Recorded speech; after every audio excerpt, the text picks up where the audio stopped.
Hello दोस्तों, आप लोग कैसे हो। अपने YouTube चैनल ज्ञान ज्योति कोचिंग सेंटर में स्वागत है। आज हम लोग यहाँ पर प्रश्न नंबर 7 को देखेंगे, जो एग्जाम में बहुत बार पूछा गया है और जितने भी बच्चे हैं उसके ऊपर प्रैक्टिस कर लेंगे, क्योंकि वहाँ ना दिक्कत एक थोड़ा सा हुआ है सर, इसमें वैल्यू कैसे रखेंगे, बनाएंगे कैसे। एग्जाम में ये 5 नंबर से लेकर ना इससे अधिक भी आ सकता है, क्योंकि 2 नंबर में पूछ देता है, कभी कभी ऑब्जेक्टिव में भी प्रश्न आ जाते हैं। तो देखेंगे हम लोग कैसे इसको सॉल्व किया जाता है, बड़े आराम से, बहुत आराम से देखेंगे। ठीक है, चलिए। अगर देखा जाए यहाँ पर हम 7 नंबर प्रश्न को आपको देखा है, तो 7 नंबर प्रश्न को पहले हम यहाँ पर लिख देते हैं कैसे इसको सॉल्व किया जाएगा। ठीक है बच्चों, तो देखिए सबसे पहले यहाँ पर जो दिया है, यहाँ जैसे दिया है यहाँ पर कौची कॉट थीटा बराबर दिया हुआ है, कॉट थीटा बराबर 7/8 दिया हुआ है। तो हम यहाँ क्या कर देंगे, पहले उसको दिया है कर देंगे कि दिया है, क्या लिखेंगे यहाँ पर कॉट थीटा का वैल्यू क्या है यहाँ पर 7/8 दिया हुआ है।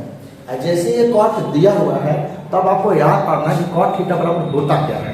तो कॉट थीटा बराबर क्या होता है, तो आपको अच्छे से याद होगा कि tan का उल्टा होता है। तो tan का होता है लंब बटे आधार, तो कॉट उसका उल्टा होगा आधार बटे लंब। यानी कि ऊपर वाला जो आपको दिखाई दे रहा है ये आप लोग का आधार कहलाएगा, और जो ये नीचे वाला 8 दिखाई दे रहा है ये आप लोग का क्या कहलाएगा, लंब कहलाएगा। बोलो बच्चों, समझ में आ रहा है बात, है ना। जैसे ये चीज दिया होता आप यहाँ देख लीजिए कि सर आधार दिया हुआ है, लंब दिया हुआ है, अभी क्या मिसिंग है यहाँ पर, तो हम लोग यहाँ कर्ण मिसिंग है, हमें कर्ण निकालना पड़ेगा। तो चलो बच्चों, हम कर्ण का फिगर तो बना सकते हैं।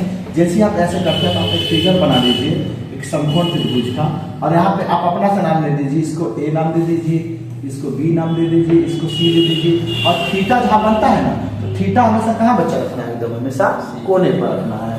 तो कोना पर हमने थीटा रख दिया। तो बच्चों बताओ आधार की वैल्यू कितना है, यहाँ पर 7 है, तो मैं यहाँ 7 लिख दूंगा। और लंब का वैल्यू क्या है बच्चों, 8 है, तो मैं लंब की जगह 8 लिख दूंगा। अब आप फिगर में अच्छे से देख रहे सब हमें AC नहीं पता, कर्ण नहीं पता, तो कर्ण कैसे निकलेगा आपको अच्छे से पता होगा, पाइथागोरस सूत्र से निकल जाता है। पाइथागोरस सूत्र से क्या बच्चों हम याद करेंगे, पाइथागोरस सूत्र। क्या पाइथागोरस में हमें क्या निकालना है, यहाँ पर कर्ण निकालना है, तो हम कर्ण का फॉर्मूला याद करेंगे। तो कर्ण बराबर होता क्या है, हमें ये बताइए जरा।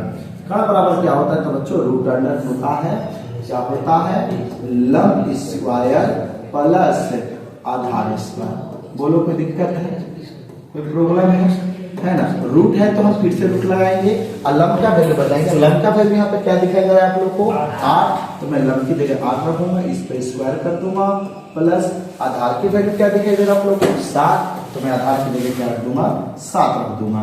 मैं 7 का स्क्वायर भी कर दूंगा और रूट अंडर करूंगा, तो 8 के स्क्वायर क्या होता है 64, और 7 का स्क्वायर क्या होता है बच्चों 49 होता है। बोलो इतना बात आप लोगों को समझ में आ रहा है, चलो ठीक है, बहुत अच्छी बात है। अब इन दोनों को क्या करेंगे, हम लोग जोड़ेंगे। तो अगर हम 4 में 9 जोड़ेंगे तो 9 4 13 होता है, हाथ में यहाँ से 1 होता है ना। और 6 4 10 क्या हो जाएगा 11। क्या 113 का वर्गमूल निकाल सकते हैं आप लोग, तो नहीं निकल सकता है। क्यों, क्योंकि देखिए यहाँ पर विषम संख्या 3 है, और किसी भी संख्या के लास्ट में अगर वर्गमूल निकालना हो, यदि लास्ट में क्या आ जाए 2 आ जाए, 3 आ जाए, या 7 आ जाए, या 8 आ जाए, तो वैसे संख्या का हम वर्गमूल नहीं निकाल सकते। तो देखिए यहाँ पर क्या निकल चुका है, लास्ट में क्या आया है 3, इसका वर्गमूल नहीं निकलेगा। बच्चों समझ में आ रहा बात क्या कह रहे हैं, चलो आगे की ओर बढ़ते हैं। ठीक है, यानी कि हमारे पास यहाँ कर्ण का वैल्यू क्या निकल चुका है, हमारे पास सीधा सीधा दिखाई दे रहा है आप लोग को रूट अंडर 113। तो मैं यहाँ कर्ण की जगह क्या लिख दूं, रूट अंडर 113 लिख दूं। बोलो बच्चों कोई दिक्कत है, कोई प्रॉब्लम है प्रॉब्लम जी नहीं है। अब हमें निकालना क्या है, हमें उसको देखना है। तो सर हमें निकालना ये है, हमें निकालना ये है। तो इसको हम 2 तरीके से बना सकते हैं, क्या हम शॉर्ट बता दें या लॉन्ग बता दें, जल्दी से बता दो। हम कैसे बता दें, लॉन्ग बताएं या शॉर्ट में बताएं। देखिए बच्चों सबसे बढ़िया होता है शॉर्ट करना, क्योंकि टाइम का वैल्यू बहुत ज्यादा है। हम एग्जाम में बैठेगा टाइम लॉन्ग बनाने में ही खत्म हो जाएगा, तो पता चलेगा तो क्वेश्चन बच जाएगा। इससे बढ़िया हम शॉर्ट तरीका देख लेंगे। आप लॉन्ग तरीका बता देते हैं, आप कोशिश कर लीजिए घर पर। जैसे कि यहाँ पर क्वेश्चन देख रहे हैं, क्वेश्चन क्या है आपको, क्वेश्चन आप अच्छे से देख रहे हैं, लिखा हुआ है 1 प्लस साइन थीटा लिखा हुआ है, फिर लिखा हुआ है 1 माइनस साइन थीटा लिखा हुआ है। बच्चों बोलो इतना बात समझ में आ रहा है। और नीचे क्या दिया है, 1 प्लस कॉस थीटा दिया हुआ है, और दिया है 1 माइनस cos थीटा दिया हुआ है। आप चाहते हैं तो यहाँ साइन का वैल्यू रखा यानी कि लंब बटे कर्ण पर भी बना सकते हैं, है ना, या cos की जगह आप आधार बटे कर्ण पर भी बना सकते हैं, ये आपकी इच्छा है। लेकिन हम आपको दूसरा तरीका बताएंगे, यूनिक तरीका बताएंगे। क्या तरीका है? तो यहाँ देखिए आपको क्या एक फॉर्मूला टाइप दिखाई दे रहा है, तो सर क्या दिखाई दे रहा है? अगर मैं इसको ए मान लूं, इसको भी मान लूं, क्या सेम सेम है? जी सर, एक फॉर्मूला दिखाई दे रहा है, एक बार a प्लस बी दिखाई दे रहा है और सर a माइनस बी दिखाई दे रहा है। इसको क्या होता है? a square minus b square. बोलो बच्चों, इतना बात को समझ में आ रहा है ना? तो चलो बच्चों a का वैल्यू बता दीजिए फटाक से। तो सर a का वैल्यू 1 है तो हम 1 का स्क्वायर कर देते हैं, माइनस b की जगह क्या है सर? साइन थीटा है तो साइन थीटा का स्क्वायर दिखा सकते हैं। बोलो बच्चों, समझ में आ रहा है? चलो बहुत अच्छी बात। लेकिन फिर बटा है तो फिर से बटा करेंगे, 1 का स्क्वायर सर फिर से एक ही होगा। चलो मैं स्क्वायर लिख देता हूँ, माइनस b का काम कौन कर रहा है यहाँ पर? cos square theta. बोलो बच्चों, समझ में आ रहा है? ठीक है। इसके बाद अब मुझे बताइए 1 का स्क्वायर क्या होता है? 1 और साइन स्क्वायर का मैं साइन स्क्वायर ही लिख सकता हूँ क्या बच्चों? बिल्कुल सर, क्यों नहीं लिख सकते हैं, है ना। इसके बाद नीचे देखिए सर, 1 का स्क्वायर 1 होता है माइनस cos स्क्वायर, क्या मैं ऐसे लिख सकता हूँ? अब आप चाहते हैं यहाँ पर लंब बटे कर्ण पर बना सकते हैं, आपकी इच्छा पे कर सकते हैं, लेकिन कहते हैं टाइम बर्बाद होगा। तो टाइम को हम बचाएंगे ना, हम बोले हैं जैसे कि आपको। तो देखिए बच्चों, एक नया बात आपको बताते हैं। आपसे कोई पूछेगा 1 माइनस साइन स्क्वायर थीटा बराबर क्या होता है? हमेशा याद रखिएगा cos स्क्वायर थीटा।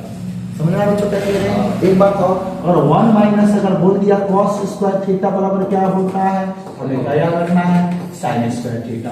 बोलो बच्चों, समझ में आ रहा है? यानी कि 1 माइनस साइन स्क्वायर थीटा की जगह मैं क्या लिख सकता हूँ? cos स्क्वायर थीटा लिख सकता हूँ। तो बच्चों यहाँ पे बताओ क्या लिख दूँ? cos square theta. और नीचे बताओ बच्चों क्या लिख दूँ यहाँ पर? Sine square theta. बोलो बच्चों, यहाँ तक समझ में आ रहा है?